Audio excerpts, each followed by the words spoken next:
ने सत्संग में सुने हुए विचार व्यक्त किए कि बहन आपने मीराबाई की कथा सुनी होगी, ठाकुरों की लड़की थी और ठाकुर तो अपनी बहू बेटियों को पर्दे से बाहर नहीं जाने देते थे। उस समय इतना ऐसा सख्त उनका नियम था, विधान था। और उस समय मीराबाई ने कैसा संघर्ष किया। पहले मंदिर में जान लगी माँ बाप के विरोध के बावजूद भी, फिर उसका विवाह हो गया एक राणा के साथ, राजा के साथ। जब वो मंदिर में जाती थी उसका पति 4 वर्ष के बाद मृत्यु को प्राप्त हो गया था और उसके देवर को गद्दी प्राप्त हो गई थी मीराबाई के। अब क्या हुआ, कहते हैं गोता मारू स्वर्ग में जा बैठू पाताल, कह कबीर ढूंढता फिरूं अपने हीरे मोती लाल। सोचल सीधर मैं करूं अपने जन के काज। अब रविदास जी और कबीर जी ये बहुत साथ रहते थे अधिकतर। रविदास जी ने परमात्मा कबीर जी को पहचान लिया था बाद में कि ये परम शक्ति है, इनके पास जो ज्ञान है पृथ्वी पर नहीं है। तो एक दिन रविदास जी और कबीर जी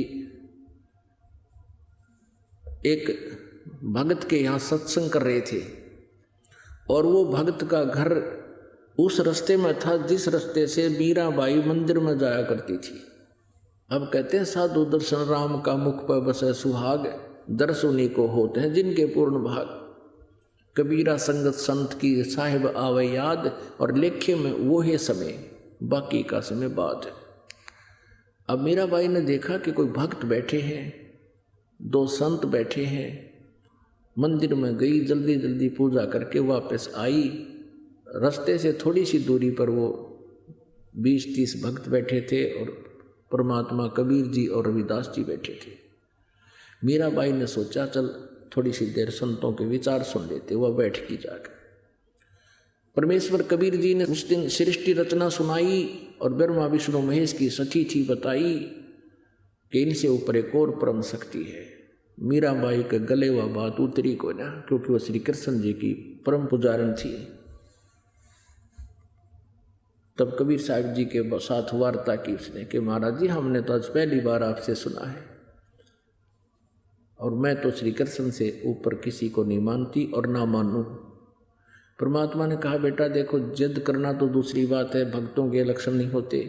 वो कहती मेरे साथ कृष्ण जी साथ आकर डांस करते हैं, कभी सौपन में करते हैं, कभी वैसे आभास होता है। तब परमेश्वर ने कहा कि तू अपने कृष्ण जी तो पूछ लिए। फिर मान लिए हमारी बात ने। मीराबाई को तो चिंता होगी, उसने लेट गई सपने में, वही चिंता श्री कृष्ण जी प्रकट हुए।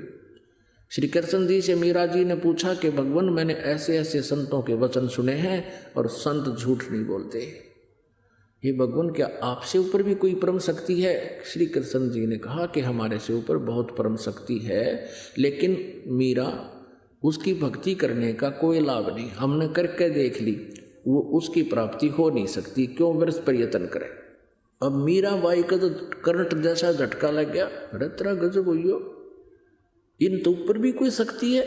तो अगले दिन तुरंत जाके चरणों में मत्था टेक दिया उस पुण्यात्मा ने और कहा प्रभु मेरी शंका खत्म होगी, श्री कृष्ण जैसे भी ऊपर शक्ति है लेकिन वो कह रहे हैं वो मिलती नहीं। परमात्मा कहते हैं हम मिलावांगे उससे, बेटी ना क्यों मिला, फिर फायदा क्या भक्ति का, जो भगवान नहीं मिलाते। उस दिन के बाद उसने अपना मंदिर जाना बंद कर दिया, क्योंकि परमात्मा के नियम है अब वहाँ नहीं जाएगी, उस मूर्ति में भगवान नहीं है। और जिसकी मूर्ति है वो मिलेगा जब बात बनेगी। जैसे एक सेब की मूर्ति रखी हो पत्थर की, चाहे किसी की, वो सेब की मूर्ति ये तो याद दिलाती है कि सेब के गुण क्या है। वो सेब ओरिजिनल मिला जब बात बने, उस मूर्ति वाली सेब ते पेट नहीं भरे। कहने का भाव ये है कि मीराबाई ने कहा प्रभु मुझे उपदेश दे दो। अब वो ठाकुरों की लड़की, कबीर जी जुलाहा, रविदास जी चमार, अब संत काचा काम नहीं करते। परमेश्वर ने सोचा कि इसकी परीक्षा भी ले लें या कदे कल, क्योंकि कल को नाम लेने के बाद इसको लोग टोंट कसेंगे और यह नाम त्याग देगी तो इसकी दुर्गति दूनी हो जाएगी। क्योंकि गुरुजी का उपदेश लेने के बाद अपने गुरुजी के प्रति चाहे सारा संसार कुछ भी कहता रहे, उसके विषय में सुना नहीं करते। यानी नकली गुरु की तो और बात है, लेकिन और सही गुरु के जो वास्तविक में परम संत होते हैं उनके विषय में उपदेशी ने उपदेश लेने के बाद मन में दोष नहीं आने देना चाहिए, ना तो भक्ति समाप्त हो जाती है, नाम कट जाता है। इस उद्देश्य से परमात्मा ने सोचा इसने पक्का करके नाम देंगे, ना इसे नाम नहीं देंगे। परमेश्वर ने कहा कि रविदास जी से बता दिया था कि वो लड़की आवेगी, नाम लेने आवेगी कल, और आपके पास भेजूंगा मैं। उनका मालिक ने बना लिया था प्रोग्राम, और आप उनको उपदेश देना और पहले अपनी सचीची बताना कि मैं चमार हूँ बेटी, और फिर देखना वो क्या कहेगी। मीराबाई आई, नाम के लिए कति दृढ़ प्रार्थना की। परमेश्वर ने कहा बहन जाओ बेटी, उस सामने बैठा उससे रविदास जी से नाम ले लो। अब वो उठ कर चली गई। रविदास जी ने कहा कि बेटी बहन बात सुन ले, मैं चमार जाति से संबंध रखता हूँ और आज से 600 वर्ष पहले छुआछूत चरम सीमा पर थी, चरम पर थी, और चमार जाति को तो और ज़्यादा ही छुआछात में गणा गिना करते। और कहा बेटी देख ले, फिर दुनिया तुझे जीने नहीं देगी बेटी। अब वो लड़की कहने लगी कि हे महात्मा जी, आप मेरे पिता, मैं आपकी बेटी, बाढ़ में जाओ यू संसार है, मुझे नाम दे दो। अब रविदास जी ने उपदेश दे दिया।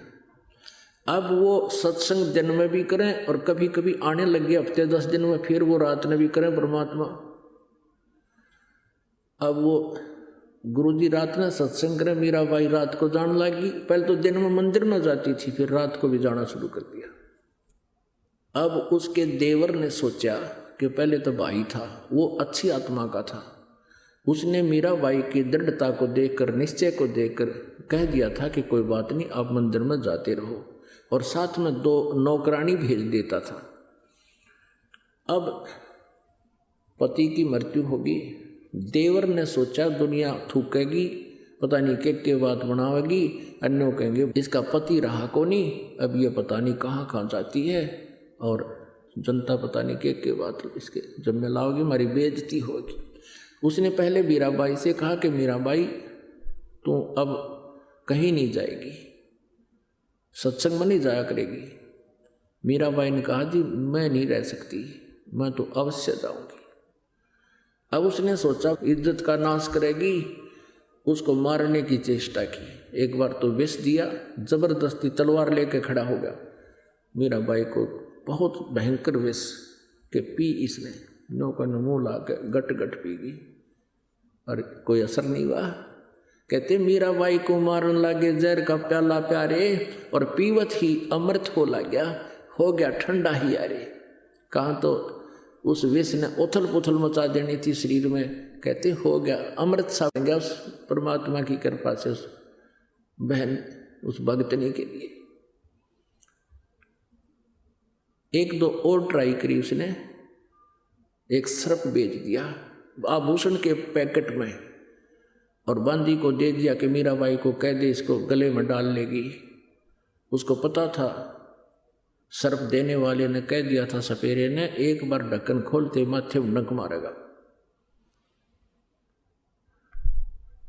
अब जो ही उसने मीराबाई को ये आभूषणों का डिब्बा पहुंचाया पैकेट, और मीराबाई को कह दिया गया था बांदी के माध्यम से कि इसको गले में डाल लेगी, ना मेरी बेइज्जती ना करवाइए, मेरे छोरे का जन्मदिन है आज। वो राणा कहने लगा, और रिश्तेदार नाती आएंगे और यूँ कहेंगे कि अपनी भाभी को यूँ ठीक ढंग से नहीं रखता, इस हार ने पैर लेगी। था उसमें सांप।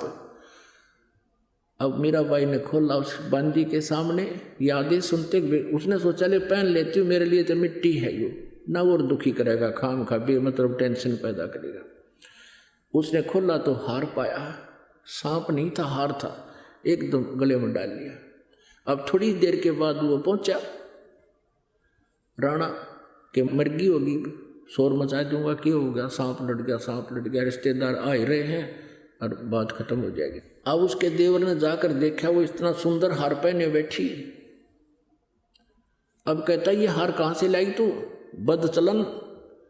अब वो कहने लगी जी आप मुझे जीने नहीं दो, आपने भेजा था ये, अभी तो आपने भेजा है। वो बांदी बुलाई, नौकरानी बुलाई कि ये इसमें क्या था। जी यही था, मेरे सामने खोला इसे, अपने सामने बंद करवा कर बांदी को दिया। बांदी पता नहीं था इसमें क्या है उस नौकरानी को। उसने सोचा भाई कमाल हो गया, लेकिन उस दुष्ट आत्मा के फिर भी ये यकीन नहीं हुआ, क्यों देवी ने सतावे तो इज्जत के ठेकेदार ने। फिर ने सोची तो यूं तो नाम रहा। अगले दिन उसने स्वयं ने सोची मैं रात ने इसने काट दूंगा तलवार से। तलवार लेकर चल पड़ा और कुआड़ा में मारी लात, दोनों किवाड़ियों खुल गए एकदम। सामने इतना मोटा सर्प और इतना ऊंचा, एकदम उठकर उसके माथे की तरफ डंक मारना चाहा। वो तो उल्टा कुला कर गया ना कोई दूर तक, जब जान बची।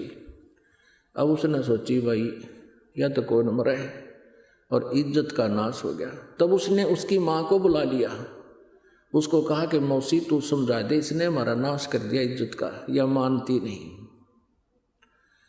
अब वो लड़की जो है वो बहन सत्संग में जाया करती थी, वो ये कथा उसको सुना रही है, उस विधवा बेटी को, बहन को, जिसका बेटा तंग करता था। अब क्या बताती है, माँ और बेटी की क्या वार्ता होती है। सत्संग में जाना मीरा छोड़ दे, सत्संग में जाना मीरा छोड़ दे।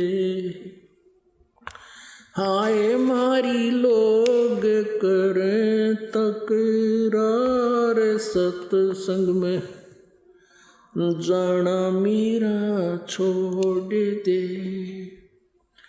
हाय मारी लोग कर तकरार, सत्संग में जाना मीरा छोड़ दे। सत्संग में जाना मेरा ना छूटे री, सत्संग में जाना मेरा ना छूटे री। हारी चाहे जड़ कमरो संसार, सत्संग में जाना मेरा ना छूटे री। हारी चाहे जड़ कमरो संसार, सत्संग में जाना मेरा ना छूटे री। थारे सत्संग के राय में, थारे सत्संग के राय में, आए वहाँ पर रहते हैं काले सांप, कोई कोई सर्प तन डस लेवे। आए वहाँ पर रहते हैं काले सांप, कोई कोई सर्प तन डस लेवे। जब गुरुदेव की मेरे होए री, जब सतगुरु जी की मेरे होए री। हारी व तो सर्प गंडे वे बने जा, सत्संग में जाना मेरा ना छूटे री। हारी व तो सर्प गंडे वे बने जावे, सत्संग में जाना मेरा ना छूटे री। हारी चाहे जड़ कमरो संसार, सत्संग में जाना मेरा ना छूटे री। हारी चाहे जड़ कमरो संसार, सत्संग में जाना मेरा ना छूटे री। थारे सत्संग के राय में है, थारे सत्संग के राय में है। हाय वहाँ पर रहते हैं बबरी शेर, कोई कोई शेर तने खा लेवे। आए वहाँ पर रहते हैं बबरी शेर, कोई कोई शेर तने खा लेवे। जब सतगुरु जी की मेहर होएरी, जब सतगुरु जी की मेहर होएरी, हारी वह तो शेरा के गिदड़ बने जावे। सत्संग में जाना मेरा ना छुटेरी, हारी वह तो शेरों के गिदड़ बने जावे। सत्संग में जाना मेरा ना छुटेरी, हारी चाहे जड़ के मरो संसार। सत्संग में जाना मेरा ना छुटेरी, थारे सत्संग के बीच में, थारे सत्संग के बीच में आए वहाँ पर रहते हैं साधु संत, कोई कोई संत तन ले रमे। आए वहाँ पर रहते हैं साधु संत, कोई कोई संत तन ले रमे। तेरे री मन में माता पाप है री, तेरे री मन में माता पाप है री। संत मेरे माँ बाप है री, संत मेरे माँ बाप है री। हारी ये तो कर देंगे बेड़ा पार, सत्संग में जाना मेरा ना छूटे। हारी ये तो कर देंगे बेड़ा पार, सत्संग में जाना मेरा ना छूटेरी। हारी चाहे जड़ कमरो संसार, सत्संग में जाना मेरा ना छूटे। सत्संग में जाना मेरा छोड़ दे, सत्संग में जाना मेरा छोड़ दे। हाय मारी लोग करें तकरार, सत्संग में जाना मेरा छोड़ दे। सत्संग में जाना मेरा ना छूटेरी, सत्संग में जाना मेरा ना छूटेरी। हारी चाहे जड़ कमरो संसार, सत्संग में जाना मेरा ना छूटेरी। वो तो जाति चमारे है, वो तो जाते चमारे है, इसमें हमारी आर है, इसमें हमारी आर है। तेरे लिख मता चमारे है री, वो तेरे लिख मता चमारे है री। मेरा सिरजन आर है री, मेरा सिरजन आर है री। हारी व तो मीरा के गुरु रविदास, सत्संग में जाना मेरा ना छूटेरी। हारी व तो मीरा के गुरु रविदास, सत्संग में जाना मेरा ना छूटेरी। हारी चाहे जड़ के मरो संसार, सत्संग में जाना मेरा ना छूटेरी। अपने आत्मा परमात्मा के लिए इतना संघर्ष करना पड़ेगा। यदि मीराबाई उस समय उस खानदान के चक्कर में पड़ी रहती, इस संसारिक झूठी लोक लाज में आकर भक्ति ना करती, आज कौन मीराबाई को याद करता। आज उस बहन बेटी का जुबान पर नाम है सबसे पहले, और जो इज्जत वाली बनी फिरें थी, ठेकेदार हो रहे थे हमारी इज्जत का नाश हो जाए, वो कुतिया बनी फिरें, वह इज्जत गली में अंडाज। परमात्मा कहते हैं बीबी पड़दे रहे थी, डोडी लगे थी बार, इब गात उगाड़ा फिरती हो बन कुतिया बाजार। नक बेसर नक पर बनी पैर थी हार हमेल, और सुंदरी से कुतिया बनी सुन साहिब के खेल। अब उस बहन का यह बात बहुत खटकेगी, और पुण्यात्मा होती हैं, जब तक उनको ये ज्ञान नहीं सुनने को मिलता है तभी तक दबी रहती हैं।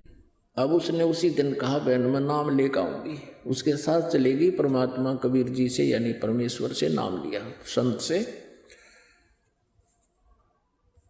उपदेश ले लिया। तो फिर जैसे ज़्यादातर आपको सत्संग में किस लिए बुलाया जाता है, आप एक दूसरे से भी बहुत कुछ ग्रहण करते हो।